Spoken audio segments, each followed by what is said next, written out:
Do you know what it's like to rob a U.S. bank while carrying a Chinese-made 1950s or 60s rifle and 8,000 rounds of ammunition, all while fending off 400 police officers?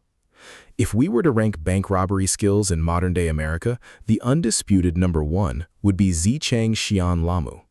Next would be Di Ding J.C., who systematized Lamu's techniques, spread them widely, and gradually developed his own unique style. But among the brilliant Shenbei, forerunners in the history of U.S. bank robberies, who could rank right after Lamu and Di Ding J.C. and enter the Mount Rushmore of the criminal underworld?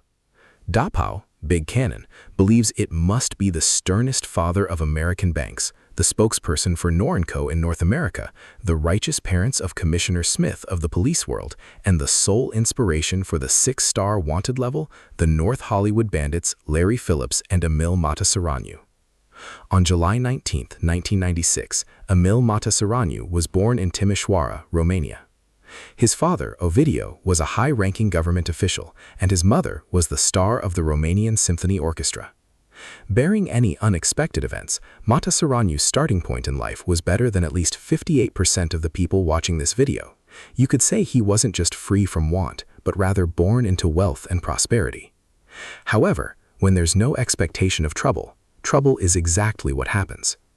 The year before Matasaranyu was born, Nicolae Ceausescu came to power. The enormous political upheaval led to Ovidiu being labeled a villain. Under tremendous pressure, the family's circumstances took a sharp turn for the worse. In 1974, to survive, Ovidiu was forced to emigrate with his family to the United States. After that, his parents went into business, and before long, their financial situation improved. But unfortunately for young Matasaranyu, his own situation was even worse than it had been in Romania. Because of his thick foreign accent and his height, already 1.9 meters, about 6'3", before high school, he was often bullied at school. As a result, he became silent, withdrawn, and rarely went out, spending his days at home studying electronics. By high school, he had taught himself to hack into gaming consoles and video games, a true prodigy. After graduating high school, Matasaranyu was admitted to Davri University, where he studied electrical engineering. After graduation, he became an electrical engineer as he had hoped. Just by looking at this profession, you can tell Matasaranyu's life was destined to be extraordinary. And speaking of things that sound extraordinary just by their name, let's not forget our old friend, Uwang. Daimeng has been using the Uwang Yundor 2.0 for over 6 months now. Ever since getting it, cleaning the house has become so much easier. Just turn it on and it polishes the floors instantly. Cleaning the whole house is effortless. Using its angled function to clean shoe soles is highly efficient and gets them spotless. Dazao, Big Morning, finds it especially convenient for cleaning window screens. No more squatting down to wipe cabinets. Now it saves a lot of effort. Cleaning the air conditioner filters in Nanqingli? Easily handled. After cleaning, just push it back into the base station, and it automatically starts the AI self-cleaning and drying cycle. Very worry-free, no need to intervene. If you're concerned about dirt buildup over time, just rinse it in the bathroom with plenty of water. The tank has a built-in deodorizing rod, so there's no problem with bad smells. Having used it myself for 6 months, I truly understand its benefits. When work is stressful or I've been riding for a long time, I stand up, take the cleaner for a couple of laps around the house. It relieves stress while keeping the home clean. Housework suddenly becomes easy and effortless. Uwang also offers a 7.5-day travel, likely a promotion, and a 2-year warranty. For those who need it, check out the pinned link. It's really worth a look. After starting work, Matasaranyu earned a good income. In his free time, he became passionate about shooting and fitness. As we all know, working out attracts not women, but men. Matasaranyu was no exception. One day in October 1989, Matasaranyu was sweating it out on the bench press at a gym called Gold's. Just as he was about to fail on a lift, another big guy, also about 1.9 meters tall, stepped in to spot him and helped him complete 2 more reps. While resting, Matasaranyu thanked him.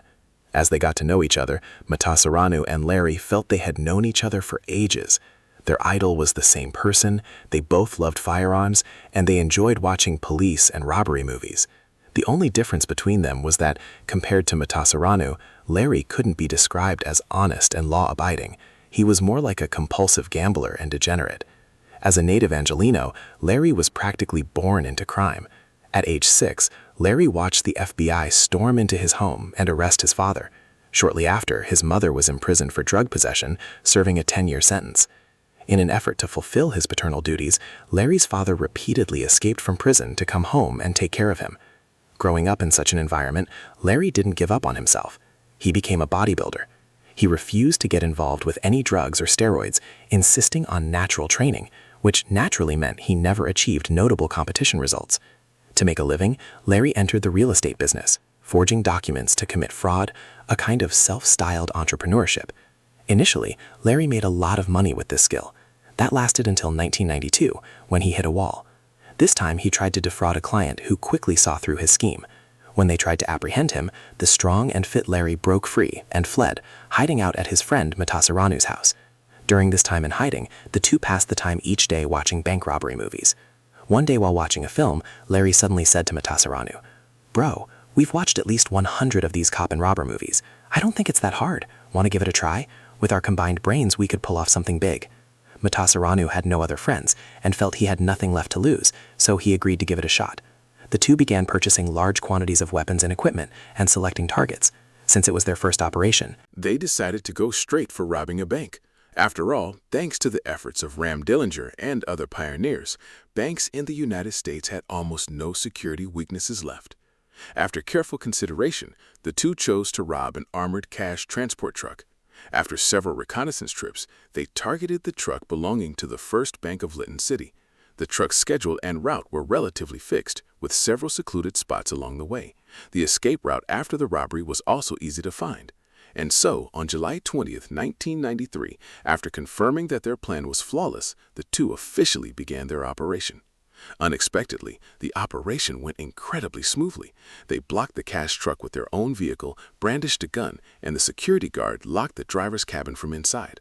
Using a welding machine, they cut open the storage compartment door, grabbed 2 large bags of cash, and ran. Along the way, they changed vehicles several times at escape points and didn't encounter any police interception. Thank God! Their first attempt was such a success. However, what they didn't know was that it wasn't God who protected them this time, but their grandmaster, Ram. Back home, Larry and Mata excitedly opened the money bags and were instantly dumbfounded. The bags were filled with cash, but all of it was old, worn-out banknotes, some looking older than themselves. No wonder it had gone so smoothly. It turned out they had robbed a truck carrying shredded or damaged currency. Despite the setback, they didn't lose heart. As long as they weren't caught, they could always try again.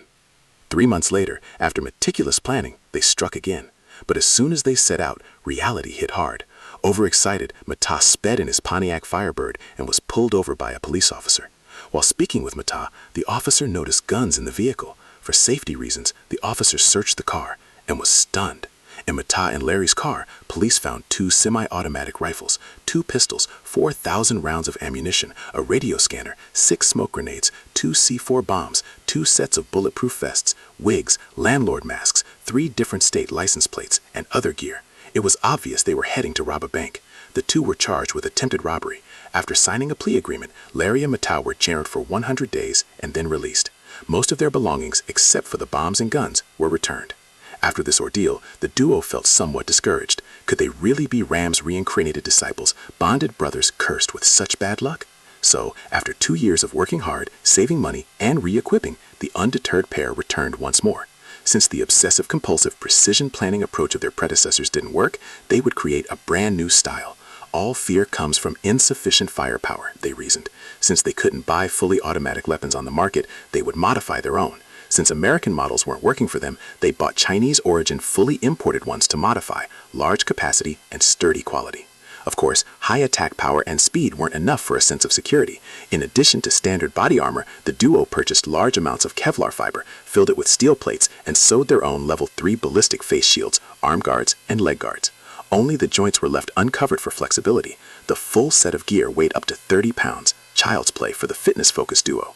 Thus, a revolutionary new style in American bank robbery was born, the Chinese full-body armor style.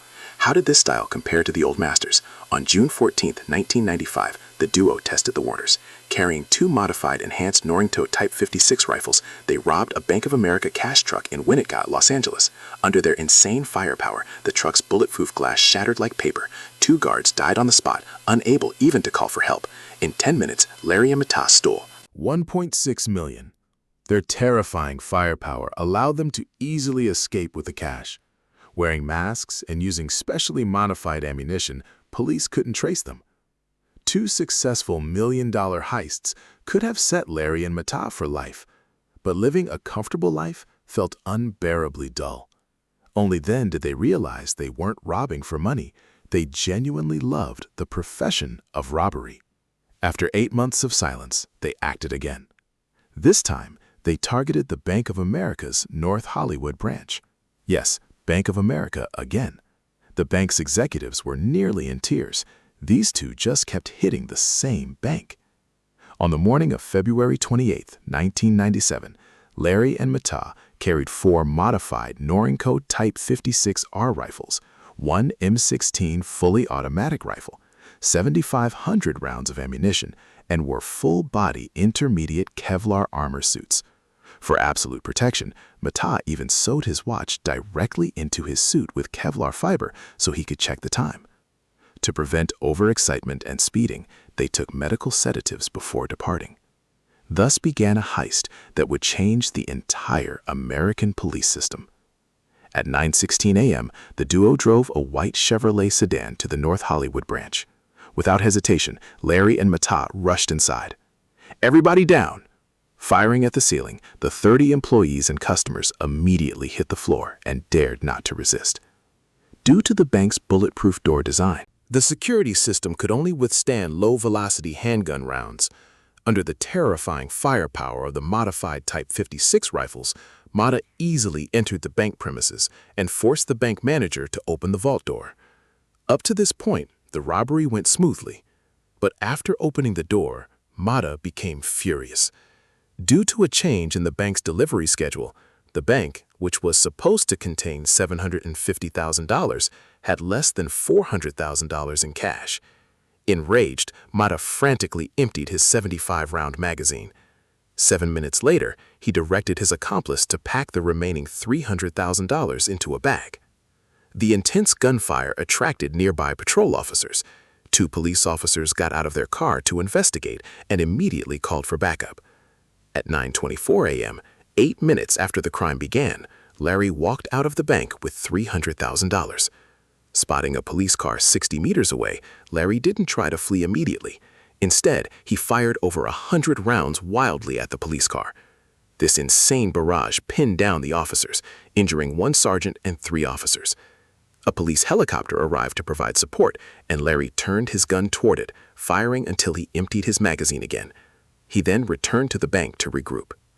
Over the next 10 minutes, about 200 officers arrived on the scene. After regrouping, Mata and Larry tried to break out through the north and south exits, and the 2 sides exchanged fire again. Then something absurd happened. At the time, the ground police were equipped with Beretta 92 9mm pistols and Smith & Wesson .38 revolvers. The only long guns available were 12-gauge pump-action shotguns. The bullets from these weak weapons hit Mata and Larry without leaving so much as a dent. The duo didn't even need cover. They stood and exchanged fire with over 200 officers, yet no one could penetrate their armor. Helpless, the on-scene commander ordered all officers to take cover and not to obstruct the robbers. At 9:34 a.m., SWAT arrived. Because the incident was so sudden, many SWAT officers showed up wearing just underwear under their vests. By then, nearly all of the Los Angeles area's police forces had gathered in North Hollywood, with a staggering 400 officers on the scene. Of course, due to poor equipment, 90% of them were essentially useless, and only SWAT could pose a threat to the robbers. To try to stop the duo, several officers had to go to a nearby gun shop and spend their own money to buy 5 AR-15 rifles. Finally, under fire from the 5 AR-15s and SWAT, Mata was hit. A bullet passed through his right eye, and the junctions of his right arm and right leg were also struck. Forced to take cover in his car, Mata prepared to flee. He told Larry to get in the car quickly, but Larry, with bloodshot eyes, refused. Since the car had been modified with bulletproofing, Mata drove to provide cover for Larry, firing at police while trying to escape. There were many officers along their escape route. Larry left the cover of the car and moved forward to help Larry clear out the officers ahead. Up to this point, the two worked together seamlessly. But then an accident happened. Larry's rifle jammed. He was forced to take cover behind a dump truck to fix his magazine, missing Monta's pickup. At that moment, Officer Capelli took advantage of Monta's distraction with his weapon and rushed forward, aiming his pistol successfully hit Larry's arm.